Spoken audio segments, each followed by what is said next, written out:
watched on stage. It's the same school where Glee star Matthew Morrison learned his craft. Everybody wants a thrill. Take a look at Julie in performance. Athletic, flexible, dynamic. Julie wasn't just artistic, she was smart. Sam was struggling. They met in anthropology class, so she volunteers to tutor him. Sam's parents, Steve and Raquel Hare, say Julie and Sam were good for each other. She looked up to him, and she was very good at tutoring him in anthropology, and he got an A in that class. And they're friends, right? And I said, Sam, is there anything going on with you and Julie?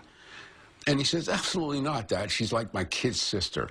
Okay, what's going on, sir? But on this spring night in the OC, Kid's sister is in big trouble in Sam Hare's apartment. There's a what? A body, a dead body. A dead body? Are you sure, sir? I can think he's cold, man, I'm sure. Okay. She's cold. Julie's lifeless body is sprawled across the bed. That's Sam's dad, Steve, making the breathless 911 call. Sam was supposed to come to our house for the weekend. When Saturday came, we hadn't heard from Sam, and throughout the day, I was calling his phone. But his phone it was off, and Sam never turned his phone off. And I said, honey, I'm going to drive on down to Sam's to make sure everything is okay. And I had the key to his apartment. I walked in, and everything was neat, everything was clean. I looked around, I called Sam, nobody. It's okay. It's your son's apartment? Yes. He's in the bedroom. He's like there's just some sexual activity. She's dead. There's blood on her head. I knew she was dead, but I could see, unfortunately, I hate to say it, the clothes were ripped off. Does your son know who it is? He's not here. Jesus, honey. You walk into his apartment. Correct. And there's a dead woman there. Correct. What's going through your mind? The initial thought is, what happened? Sam, what happened? What did you do? But Sam, who outwitted and survived the Taliban in Afghanistan, was not around to answer. He was suddenly, unexpectedly off the grid. The motive for the murder is still not known. Samuel Hurd hasn't been seen. Police have issued an all-points bulletin for Sam Hare, a combat veteran suffering from flashback nightmares. PTSD is very much in the back of our minds. So you knew he knew how to use a weapon? Correct. And that's why the armed and dangerous comes in, where he's missing and there's a possibility that he has weapons with him. So everything that you heard about him pointed to Sam as being the guy? There's absolutely no way that it was not Sam. Back at the crime scene, her cell phone is constantly beeping with text messages, her Taylor Swift ringtone alerting the cops to its presence. Her mother, June, is searching for the good daughter who never is out of touch. I don't even know how many times I text her. And are you still asleep, or are you okay? And no response. And then I started to think, what's going on? When we come back, what the killer writes on her back that points to a love triangle. Was Julie caught between two lovers? Obviously, there's a dead woman in my son's apartment, and he's missing. I get it. All the suspicions are going to be on him. Stay with us. 2020 continues with Mystery in Apartment 410. First, we're going to start off with a very shocking story. It's out of California. Julie Kibuishi is murdered. A gunshot to the head, found in her friend's bachelor pad apartment. There's no sign of struggle here, no sign of Sam. By his bed, an unused knife, a couple of books, a combat how-to, and the other on the wonders of sex. Out back, a barbecue on the patio. Everything neat and in its place. And on the counter, a wedding invitation for Sam's downstairs neighbors, his good friends, actors Dan Wozniak and Rachel Buffett. Now, Costa Mesa police have released a photo and vehicle description hoping to locate a 26-year-old man suspected of killing. Costa Mesa, in the heart of Orange County, a city of 100,000. It averages just 2 murders a year. But on this May night, with a half moon rising, Lieutenant Ed Everett and Detective Jose Morales walk into what looks like a slam dunk of a murder case. I was thinking a potential love triangle. Right as you walk into that doorway, you can see Julie's body positioned on the bed. And what was the condition of her body? She had one gunshot wound, kind of top center of the head, She was wearing a tiara. A tiara. When Julie is murdered, she's wearing a crown. Her last night began as one of the happiest in her life. She had a dinner date with her big brother Taka to help plan his wedding. Her mother June remembers her practically bouncing out the door. His fiancé asked her to become a bridesmaid. She gave her the tiara. That was pretty special for her too, right? Yes. She didn't take it off. It was getting late, close to midnight, but Sam is desperately texting her, messages that were still on her phone when police found it in her purse in Sam's apartment. The text messages were very important. Sam texts he is out helping his downstairs neighbor Dan Wozniak, the actor buddy, short on funds, getting married and freaking out over how he'll pay for his wedding. Helping Dan, then headed to Folks for weekend. But less than 2 hours later, Sam seems suddenly in distress, texting Julie, "Can you come over tonight at midnight alone?" Very upset. Need to talk. Then, "Jesus, I really just want to talk. I need someone I trust." Julie responds, "I'm here for you like family." And those were not the only messages on the night she was murdered. Police discover another more vile text. This one handwritten by the killer on Julie's body. There was a message written on the back of her sweater.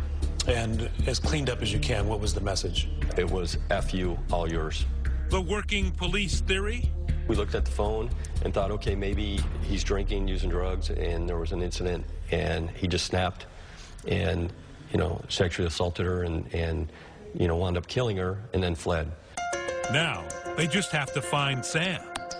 Police say the 26-year-old has disappeared. Neighbors say his bicycle sits outside his apartment, but his vehicle is gone. His passport was missing. His car was missing. Orange County Senior Deputy District Attorney Matt Murphy is supervising the case from the first call and says there is little mystery here. I'm looking at everything going, come on, guys, this is obvious. You're going to find Sam. He's going to be our killer.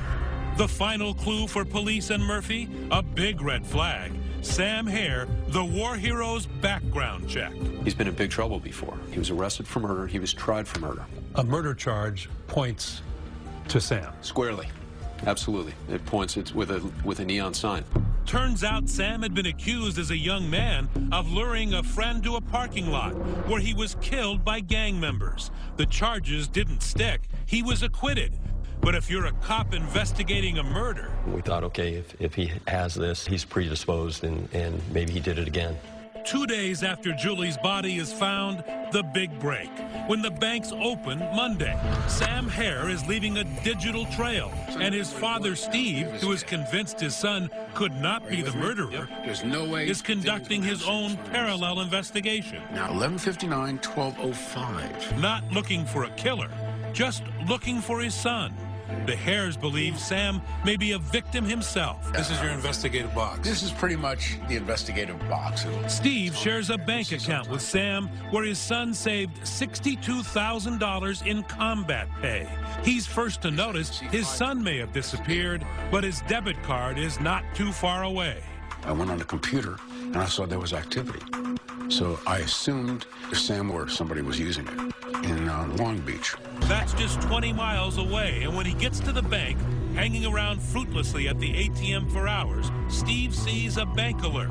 His son's card is being repeatedly used at another Long Beach location, Echo's Pizza. So I went there, I went to the pizza place, checked around looking for Sam's car. Sat there for an hour. No luck, but the cops now have the same information, and they have the edge on Steve because they have access to those little cameras above the ATM machines. The bank sent us these videos. It was a day or two later, and then we were surprised to go, okay, who's this kid? It's not Sam. His parents don't know who it is. Nobody knows who this guy is. A pizza-loving, baseball cap-wearing stranger is draining Sam's bank account. An accomplice? A kidnapper? A killer? Stay with us. Once again, mystery in apartment 410 as 2020 continues. The digital trail is suddenly white hot. The suspect in Julie's murder, Sam Hare, may be in police sights. Sam's debit card is showing up in Long Beach, 4 ATM withdrawals and 2 pizza deliveries. But at the end of the trail, a mystery man, or more accurately, a mystery boy. We were surprised to go, okay, who's this kid?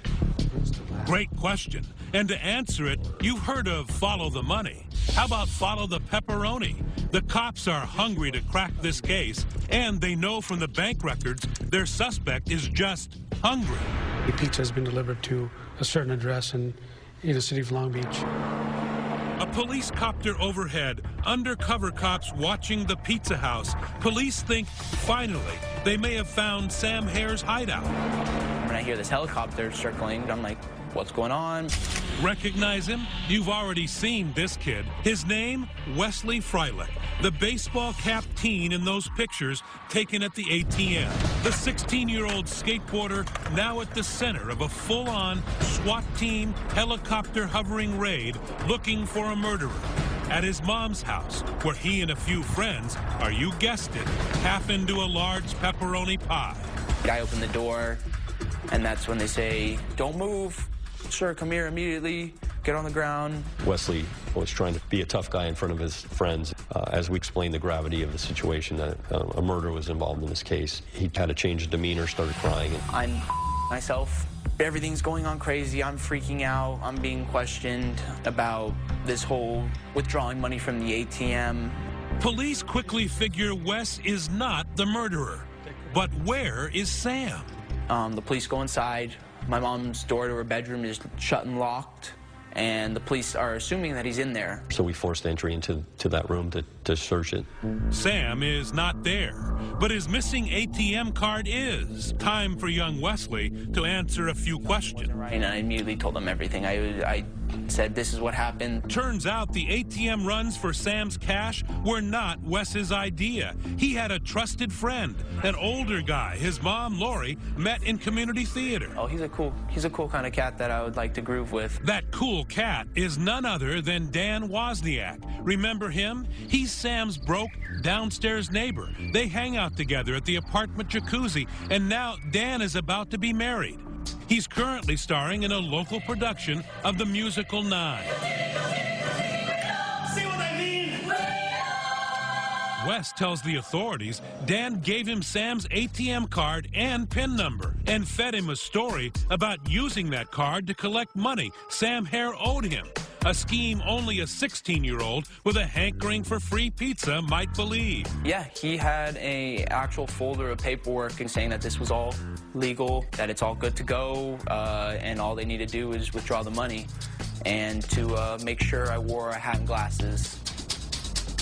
So Wes and Dan drive from Mom's house around the corner and down the block to the Chase ATM. Where is he parked? He's parked over there in that parking lot. So he can see what you're doing? Yes. Well, the cameras aren't seeing him, but the cameras are seeing me. He rolls over to the ATM on his skateboard. But at the machine, young Wes has a little trouble. Yeah, I skate across and come here. I put the card in, gave me the PIN. Back at the car, Wes says Dan is jumpy. The first reaction actually was, why'd I take so long? And I told him my first time using an ATM, so I don't know what I'm doing. He knew enough to withdraw $400 and over the next few days, similar amounts that he turned over to Dan Wozniak, who had rapidly become a suspect in the disappearance of Sam Hare, and a person of interest who may know how Julie Kibuishi died. So at that point, it's time to bring Dan in. Yes, it is. I had Detective Morales call Daniel using a ruse of, hey, we need you to come down. And Dan said he wasn't available. He was at his bachelor party. The Hares and the Kibuishis are waiting for answers, but Dan is busy, and he blows off the cops. These families, they're experiencing the worst grief that a family could experience. At that moment, Daniel Wozniak's on his way to his bachelor party. He won't come to them, so they go to him. Dan Wozniak was there with a couple of his friends, and immediately when he saw me, you could see the blood drain from his face. He turned pale and immediately looked down. He says, I'm going to tell you everything. I'm sick of covering for Sam. I'm sick of covering for him. I'm going to tell you everything. Are Sam and Dan in cahoots? Where is Sam? One thing we know, there will be no celebration on this night for Dan Wozniak. He's under arrest and headed to the interrogation room. And so are we. How was your life in danger? He threatened it. All of a sudden, the pieces start coming together, and it is beyond diabolical. You just told us you saw 2 bullet wounds. You were standing over. No. Stay with us. 2020 continues with Mystery in Apartment 410. A murder case with a Shakespearean twist. I am lusting for more. Should I settle for less? The affable baritone who sang musicals by day is in handcuffs tonight. The OC Community Theater crowd just loved it. And here you are acting together, huh? You and Dan? This is our... Wes's mom, Lori Freilich, often performed with Dan Wozniak. He was just such a fun guy. He was fun. He was a good actor. The man who, in between acts, was planning his wedding and apparently draining his buddy Sam's bank account to do it. Did he have money problems? Always had money problems. You know, constantly going from one job to another. Hi, my name is Dan Wozniak. I'll be playing the role of John Davis. Money is a constant dilemma for Dan. He's about to marry Rachel Buffett. And you will be my true love. Here she is as his co-star in that musical 9. Dan had no full-time job, and now he is in full-blown crisis, needing to finance his wedding and honeymoon. Just as police are picking him up from his bachelor party and taking him to this interrogation room. Daniel was sitting here in this chair. It is to be a long night of questioning about how he came to possess and then manipulate a naive teenager to use Sam Hare's ATM card. And while we're at it, where is Sam? I don't know. Lieutenant Everett has a prime seat in front of the monitors in the detective room. Yeah, my role was to watch the interview and see if there's something that they may not be picking up on. What he sees is a performance worthy of Nathan Lane. Oh my God. Dramatic. Sometimes even over the top. I don't know. I'm sorry. I don't know what else you want me to say. But first, a little staged mea culpa. He admits he talked young Wes into being the stooge at the ATM. He asked if it was illegal. I said, no, don't worry. That was a lie. It's here. The interrogators aren't doing much interrogating at this point. They're just sitting back and watching the performance as the actor, working without a script, desperately looks for an ending. He tells the cops on the night of Julie's murder his play went well. And afterwards, he and his fiancée, Rachel, celebrated. I took a shower. We had sex. But the morning after Julie is killed, the plot thickens. According to Dan's story to police, there's a knock at his door. Opened the door, it was Sam. I'm like, hey, man, what's going on? Everything good? He's like, not good. I did something bad. Like, what did you do? It's like, there's a dead body in my apartment. I shot somebody. It was a fit of rage. That's Dan's first story. He knows about Julie's murder, helped Sam escape, but had no hands-on role. The cops are not buying it. Tell us the truth. You're not that good of an actor. This is your chance to clear the air. Zing! The screws, as cops were called in the old black and white movies, are done just listening. Now they're tightening. I guess what, to eliminate you? It's in your best interest. Yes, most definitely, sir. So basically, just open your mouth for me. Thinking fast, Dan invents an excuse that would cover his DNA being at the murder scene. Now, I was in Sam's apartment Friday afternoon. Okay. Then, this actor without a script moves to Act 2, a second version of that night. But he loses his cool and makes a critical mistake. The cops hear it. See if you do. Yes, I saw the body. Is that what you want to hear? No, we want to hear the truth. That is the truth. Okay. How did your DNA get on her? Because I was right. Part of the body. DNA doesn't just fall off. I don't know. Okay. I didn't touch her. I didn't do anything. What did you see? Saw 2 gunshots in her head. Why did the 2 bullet holes bother you so much, that he knew that there were 2 bullet holes? Because when we were in the apartment and we all looked in, it was only one visible to our eyes. And then when he had mentioned he saw 2 gunshot wounds, I said, well, he was there when she was shot. He must have seen or done the actual 2 shots. Right. He was there when she was killed. Cue the gotcha music. Dan Wozniak has a lot of explaining to do now. You just told us you saw 2 bullet wounds. You were standing over. No. Whoa, stop. Exactly what you said, Dan. You can't even keep your lies straight. His story kept changing. I think he thought that his acting ability was going to carry him through this performance, so to speak, and it wasn't doing it. Detectives send Wozniak back to his cell. With the gravity of the situation sinking in, he asks to call his fiancée, Rachel. Hello? Hi, baby. It's a call that will finally bring down the curtain on Dan's one-man show. I need to make a phone call to the detective now. Why? Why? Because Rachel has found out that Dan's brother Tim is carrying incriminating evidence. He had the murder weapon, and at some point, Tim says, hey, I got to get rid of this. Daniel's been arrested.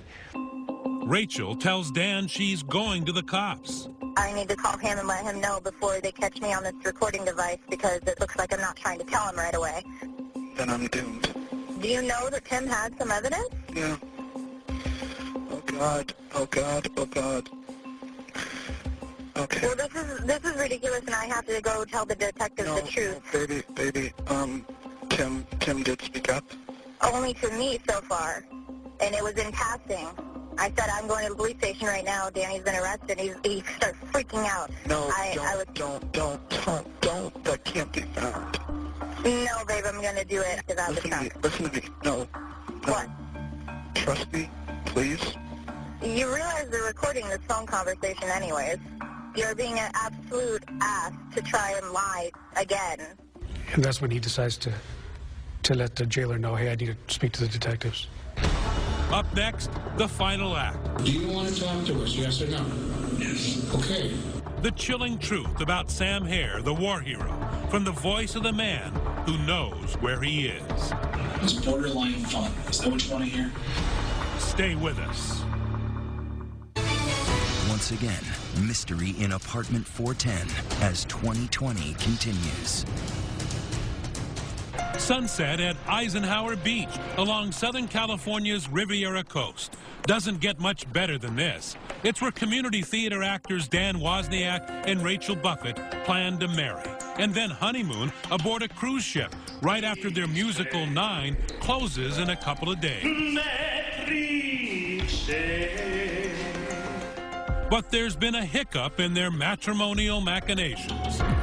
Eyewitness News reporter Eileen Frere is live at Long Beach with new information on this grisly case. Dan may not make those nuptials. He has a previous but sudden and more pressing engagement with police.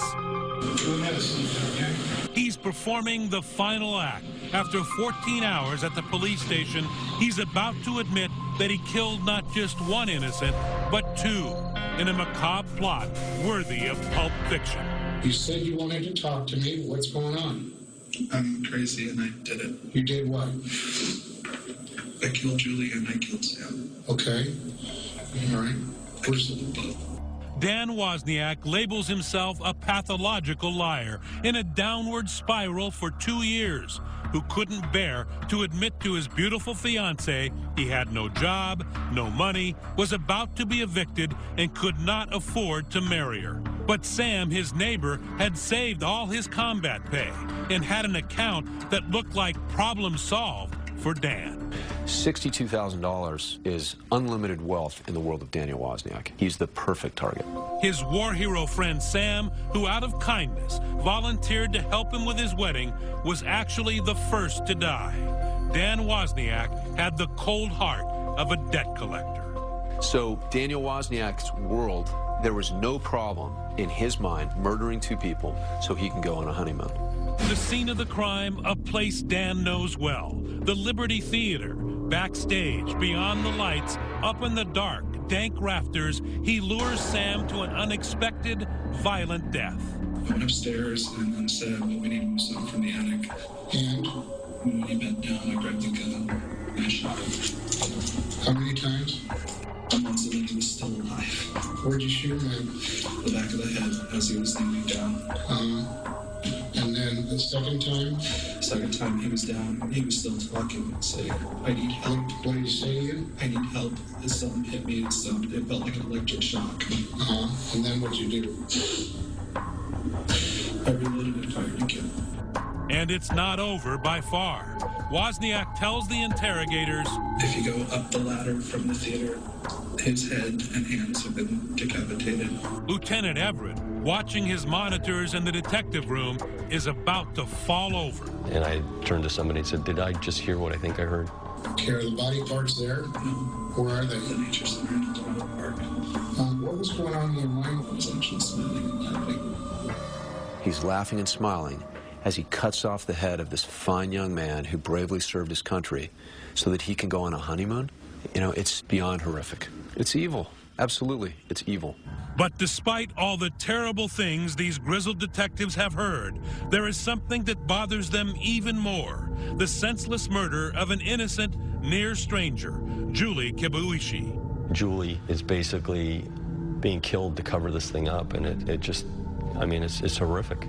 And here's what you didn't know till now. After killing him, Dan Wozniak takes Sam's phone and sends Julie those urgent texts to lure her to her death. Julie was wearing like a crown tiara. She had just come from her brother's. So we'll have a key, let's go in. And then said, oh, by the way, did you see this in Sam's bed? And she was laid over and put 2 bullets in the back of her head. Why did you feel you had to kill Julie? What was the rationale behind that? Seriously, to cover up Sam. And so how would that cover up Sam? To make it look like he was on the run and he did. His plan is to make Sam Hare look like not only just a killer, but a rapist and a crook. His plan is to destroy his memory and destroy his reputation. The search continues here in a heavily wooded area of this park. We had search teams broken up into different quadrants. Someone out this way, someone back here, someone in this part of the park. I transported them in a backpack. I got plastic bags from Amos Cafe, put them in the backpack. Was he able to just walk in here with a backpack full of body parts? He came in with just plastic trash bags and then kind of dug shallow holes and covered them with leaves and the debris that you see around. And what did Dan do after killing 2 people? This is that night's wrap party for the cast and crew of 9. Center stage, a smiling Wozniak.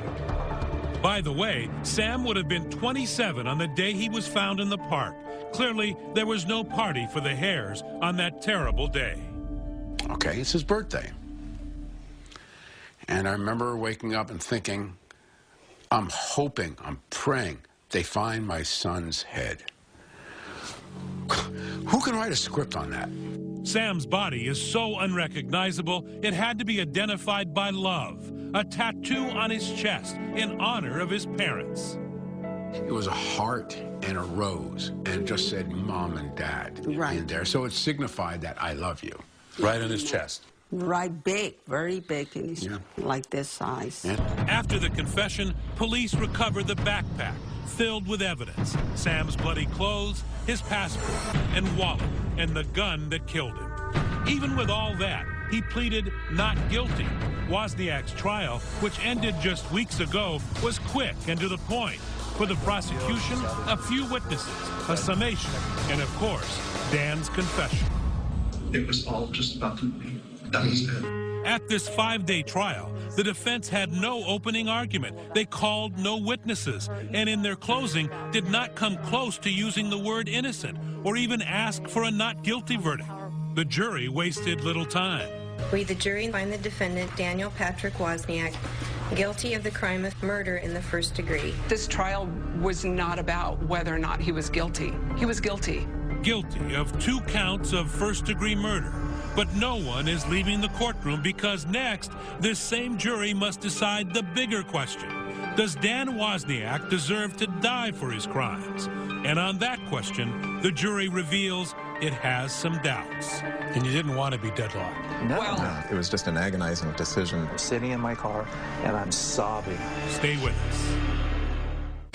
2020 continues with Mystery in Apartment 410. It was a lightning-like guilty verdict. 5-day trial, 2-hour deliberations.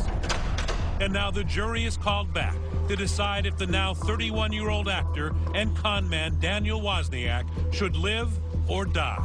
Jury foreperson Jenny Wong. This entire proceedings was going to be what's going to happen, what's the penalty. Prosecutor Matt Murphy challenges the jury to honor Sam Hare and Julie Kibuishi and punish the man who not only killed them, but desecrated them. Danny Wozniak treated him like trash. He treated Julie like trash. So the question that I ask you to answer in your verdicts, are they?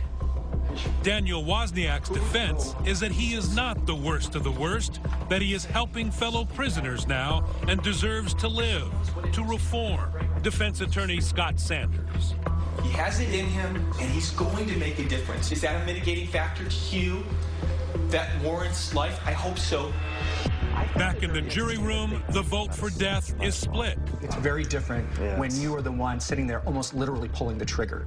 The initial vote, 10-2, death.